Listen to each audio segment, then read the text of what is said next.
دەستی بەغدا دەگاتە هەستیارترین جومگەی دەسەڵات. پێشمەرگە و هێزە ئەمنیەکان دوایین موچە بە کۆد وەردەگرن.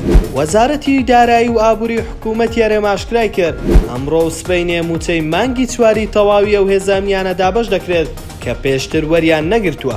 بە گوێرەی زانیاریەکان ئەمەش دوایین موچە دەبێت. بەغدا بەبێ لیستی ناوی هێزە ئەمنیەکان دەینێرێت. لە مەولا بەغدا بۆ دابینکردنی موچەی هێزە ئەمنیەکان و پێشمەرگە دەیەوێت دەستی بگات بە هەموو داتا و زانیاریەکانی ئەو هێزانە جگە لە هەندێک هێزی تایبەت کە هەواڵگری و کۆمەڵێک هێزی تر. بە پێی زانیاری ستاندەر ئەو هەنگاوە سەرەتایەک دەبێت بۆ ئەوەی بەغدا یەکەکانی 70 لە ژێر چنگی پارتی و یەکێتی دەربهێنێت. بەو پێی ئەوانە لە مەولا موچەخۆری عێراقن و دەبێت وەک هێزێکی فەرمی لە وەزارەتی پێشمەرگەوە فەرمان وەربگرن و چیتر وەک یەکەی حیزبی نەمێنن.